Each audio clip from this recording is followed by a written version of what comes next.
Evening, folks. Let's see if I can get this just a little bit brighter. Well, it's about as bright as it's going to get tonight, so it's unfortunate, but my Jimmy's dead, as usual.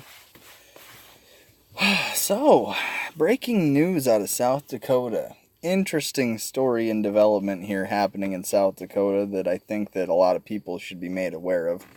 Again, I wish I had better lighting, but it turns out that the Constitution Party of South Dakota has no gubernatorial candidate to run for their convention. Now, they had to do a new convention, and it'll be next week. And the current chairman for the Constitution Party of South Dakota reached out to me this evening to offer me the opportunity to continue my gubernatorial race under the Constitution Party ticket. So, the current Constitution Party has no gubernatorial candidate here in the state of South Dakota. So, this race for me running for governor could still continue, just on a different ticket. Now, there's a few questions, a few things to work out, and whether or not I accept it is still up in the air. But it would be a way to confront this unconstitutional form of government and to drag it right back into the limelight, and this time having 100% guaranteed ballot access, given the fact that nobody is currently a declared candidate for the Constitution Party to run for governor. So, with that being said, if I was to switch my party to the Constitution Party and go to their convention and declare that I'm running for governor, I would be on the ballot this year.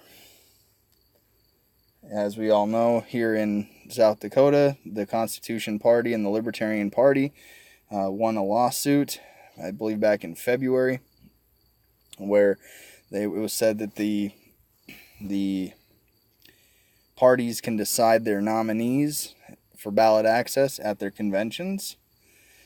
And so this would be a huge opportunity to continue to push forward the redress of grievance that the people do not have representing them here in South Dakota, let alone the country abroad, and to actually speak the correct narrative versus what I've been calling the three-party triopoly, the controlled opposition of the Libertarian Party, and to find out whether or not the Constitution Party's involved in that. I don't believe they are, given the fact that there's really no organized structure to it. So tonight I'm going to sleep on this news. I'm going to think about it, and as long as the chairman for the Constitution Party tells me that there would be a lieutenant governor candidate to run with me, I would have to really consider that as a viable option to get on the ballot and to continue to redress this form of grievance against this unconstitutional form of government.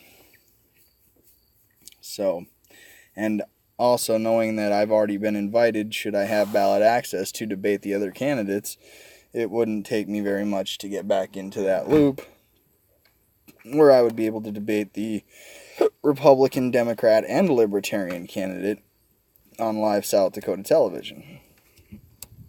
So, it is definitely a hell of an offer, and I do want to thank the Constitution Party chairman for reaching out to me and for thinking of me to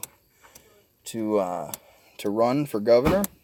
I do respect the chairman of the Constitution Party, as I did support his mayoral campaign. And again, this is just one opportunity. It's not a guarantee. It can't be a sure thing, but it is a way to address the crimes that this government commits against the people and how they do it, and bring it straight to the public versus the controlled narrative that the GOP and the Democrats have been pushing, and I believe that the Libertarian Party protects, because they're too cowardice to actually admit the truth. And that's evident through the candidate they selected.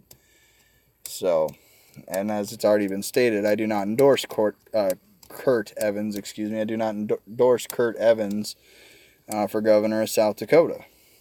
And I do believe he was sent over to the Libertarian Party as a way to silence my campaign and from addressing the crimes that this government commits to the public directly. So it'd be really interesting to see if I do accept this candidacy for the Constitution Party, go to their convention, and whether or not that the GOP or even the Democrats or the Libertarian Party itself would send somebody over to debate me at that convention as well.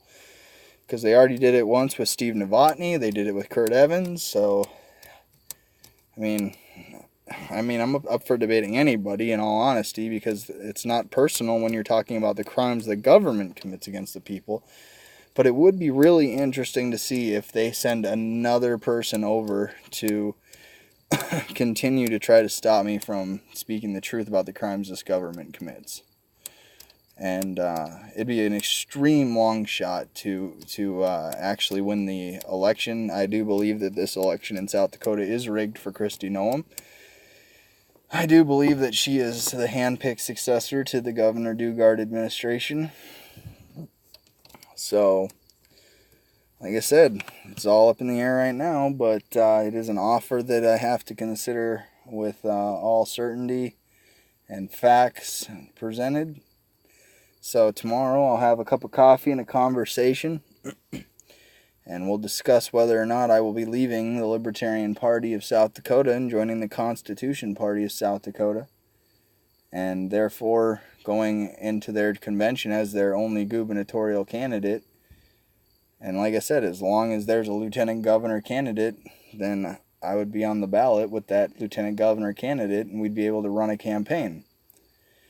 And unlike the Libertarian Party of South Dakota, this party actually has a political PAC to help support financially the campaign. Now, it might not be much, but it's better than nothing, right? I'm not saying it's not a possibility. I'm just saying that it's going to take a lot of waking up a lot of people that have been stuck in their ways. And again, we're talking about true constitutional change. We're not talking about supporting corporate interest and privilege. That's what the GOP does.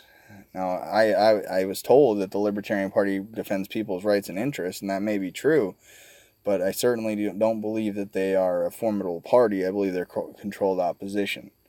So that's coming from somebody that actually lived it versus an outsider that's watching. So, but that's the breaking news out here in South Dakota. I'm going to be back tomorrow morning with a cup of coffee, a conversation, and we'll be talking about whether or not I will be running for governor and if this race is still in it for me.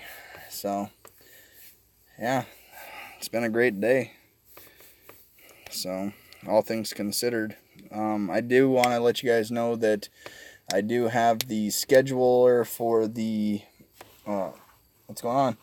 I do have the scheduler for Governor Dennis Dugard, and they're in contact with me to plan a meeting, a sit-down meeting with the governor. I will be live broadcasting that meeting, should I get that meeting, because again, I believe the public needs to hear this governor's responses to my logical questions and my redress of grievance. And then I was told that the staff member that I spoke to, named Nathan, is in contact with the Attorney General's office regarding my case. So that is a new development as well. So I'll find out more tomorrow as the day goes. But as anything is, like sands through the hourglass, so are the days of our lives. And this could be another step in the right direction. It could be a revival of a campaign that shouldn't have been killed to begin with.